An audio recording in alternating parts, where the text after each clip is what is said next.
because I'm passionate about using robots to actually help and to kind of improve life. Like I don't want to do research in isolation.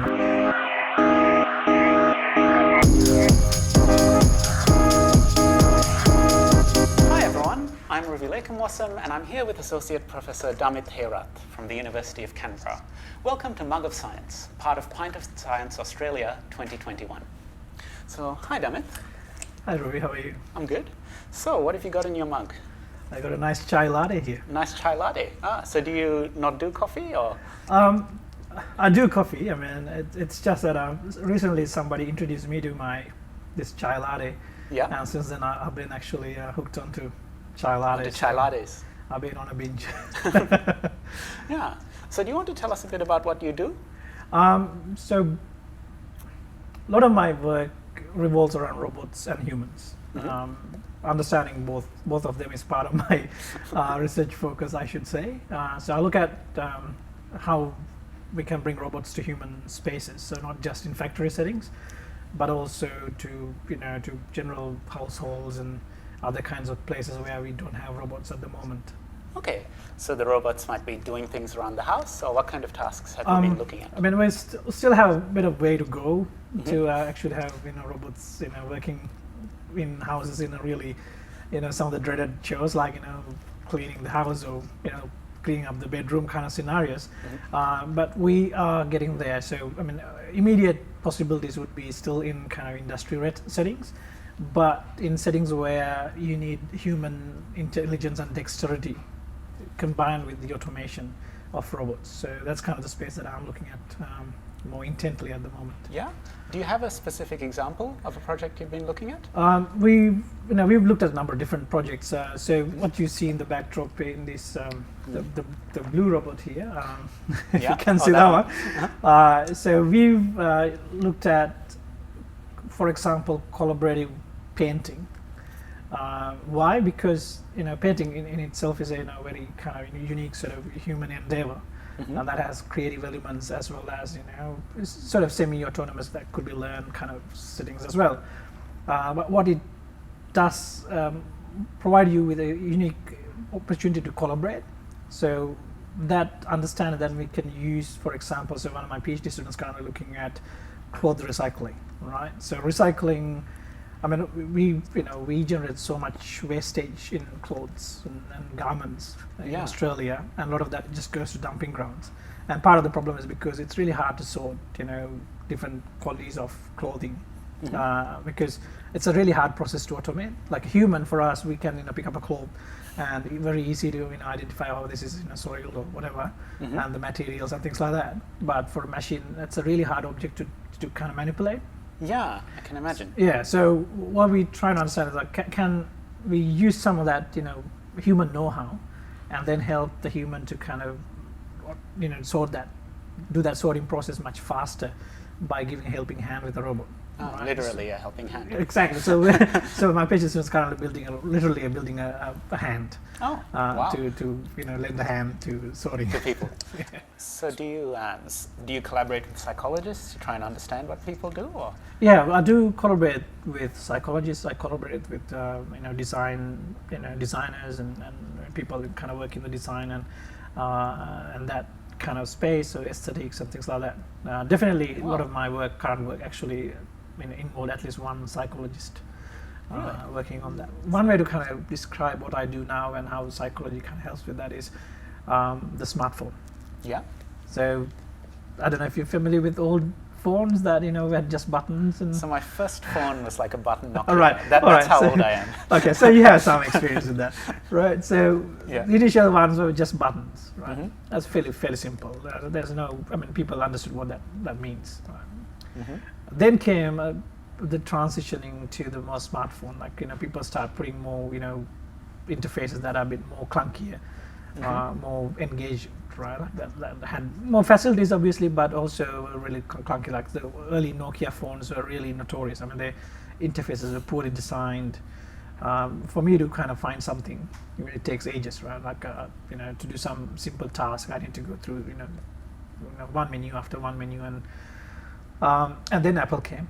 Steve Jobs came, and he came from a bit of an art background, right? So an art background. yes, Really. I mean, he famously said that he took the calligraphy course in the university, right? So he had this sense of aesthetics, and he identified the importance of aesthetics and kind of this user interface design.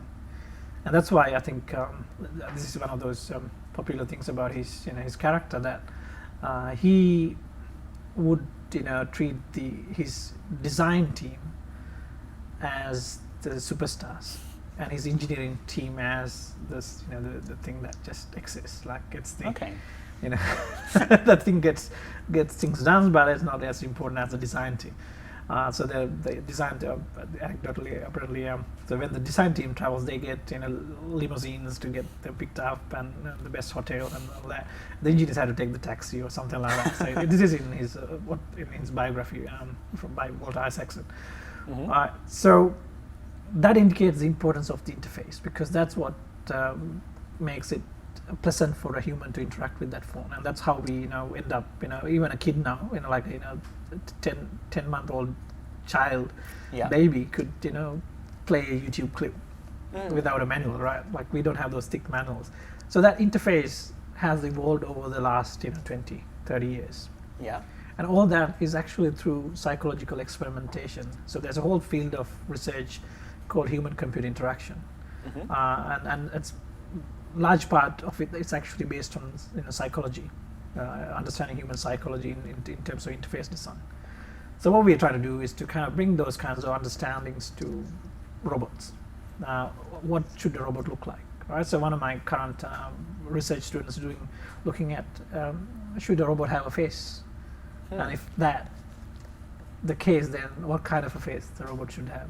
Right? Yeah. So there's like fundamental questions to ask. Yeah. Right now. Yeah. So I guess it must be quite challenging in a way, because all the scientists who focus in these areas, they'd have their ways of thinking, and you have to find some way to jump between them. Yeah, I mean, I'm in this predicament because I also dabble in art. Okay. So I've been collaborating with a number of prominent artists that work in the kind of the new media, in the performance spaces, in technology. So, for example, a renowned Australian artist, Stellark. Yeah. I've been collaborating with him for well over 10 years. Oh, wow. And then we've been building these interactive robot installations. They are part research platforms and part art installations. So that's a really extreme kind of collaboration, because your methods and approaches and even the language is completely different, right? So then what the artists interested in is not exactly what me as a researcher interested in. Yeah. Do you have like specific examples of that? So one of the projects we did with Stellark, for instance, it was called the articulated head. So it's kind of similar to the robot arm here. So the robot in this instance was kind of thought of as a interactive agent that is kind of like a proxy to Stellark, the artist. So we had a digitized face of Stellark. Yeah. That was mounted onto so there's a screen mounted onto the robot arm, and that displayed the face. Oh, wow. And then people can talk to it and interact with them. So we had like a number of different sensors around the environment that can track people and can listen to people and then react to it. So there was an algorithm that generates interesting movements and behavior patterns. So that is interesting research for us.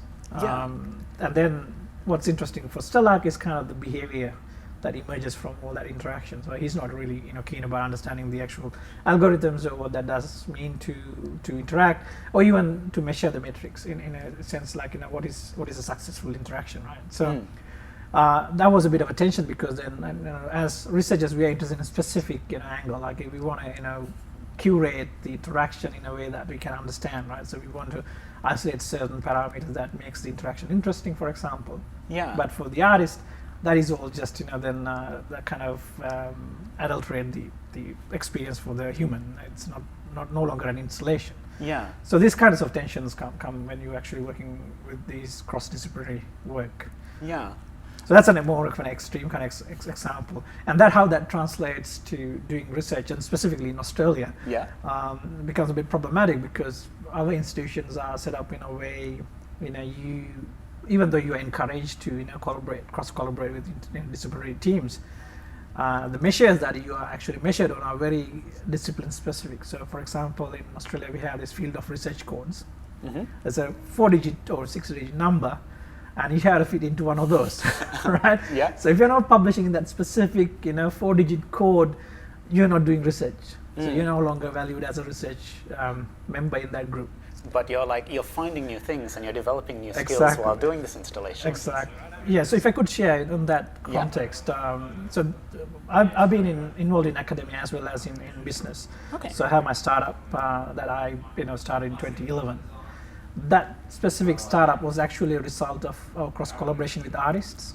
Oh, really? So a lot of the insight and initial work actually came from working with an artist, with an artist. Really? And on that project, right? So that project was actually centered around an artist and Yeah. their work, and that generated a lot of interesting ideas for us to explore in collaborative robotics space. So we found there's enormous potential in that intellectual property generated from that interaction with the artist, and we thought that there's some commercial potential, and that's how we end up actually developing a startup. Yeah, so I guess you can't really control where the next idea will come from. You get people jumping around and then something just happens. Absolutely. So ideas happen when you interact with people. It's multifaceted. A lot of new ideas come because you hear something completely oblique to what you've been thinking, or in a completely different angle. You go in a rabbit hole and then come out other side wiser because of that. So just that kind of thing to happen, I think you need to interact with different people. Yeah. I think that's the important thing. Yeah. So you mentioned going into the corporate world, and I think a lot of people sometimes have this perception that you go to university, you do a PhD, and then you stay in academia forever, and if you fall out of that, that's kind of a loss in some sense. But you can gain all these skills and you have a different toolkit to people in the corporate world, and you can go into industry. So how did you feel your background gave you tools that you could apply in industry that were maybe different from the tools other people had? It's a good question. It's funny because as a kid, I think I was drawn to business enterprise. I still remember. So if I can share an anecdote from my childhood, which I'm fond of, at the same time ashamed of. So I built my first robot when I was about 10 years old. Really? What is it built from? It's interesting. I don't know if probably you haven't seen this TV series, sci-fi, Buck Rogers. No, I haven't. Have you heard of it? No, I haven't. This was quite popular. I think it was from the 70s. So I watched it in the 80s. And one of the things was, so it was a sci-fi, TV series, and one of the main characters of that TV series is a robot called Twiki. So it's a like a kind of midget-like size robot. I was humanoid, and it goes bitty. And I was so fascinated with that robot. I actually wanted to recreate that, right? So what I did is I teamed up with another older friend, and he actually carved out the whole body out of wood. Wow! And then using Rigiform and duct tape and bits and pieces of cardboard, we actually recreated the whole thing. So the head was carved out of wood, and it was actually almost a replica of the robot. So it was fantastic. And you would have had to think about like how all the joints worked. So the joints are all kind of springy. So we put some springs. So the only kind of automation in that, we put some these heavy duty motors onto its foot. Really? So it could move back and forth. So that it couldn't do a lot, right? So I mean, for the time, it was fantastic. So the robot can move back and forth. Yeah. And then we put some LEDs into the eyes. Yeah. And I built a little audio amplifier. Yeah. And put the speakers and the in the head, and then I would took a long wire that connected to a mic, right? So this was for a school exhibition. Yeah. And what we did was, the robot would sit kind of in front, and then the controller and the mic would be inside this little hideaway place, and I'd have my friend hiding there, speaking as a robot, right? And then controlling the robot, right? So I would be at the front, and this is the business part of it. Yeah. So we would charge 25 cents a pop to ask a question from the road. Right? So people will give me 25 cents and then ask a question, and then the guy sitting hiding inside will talk through, and people get amazed like, oh man, this is exciting.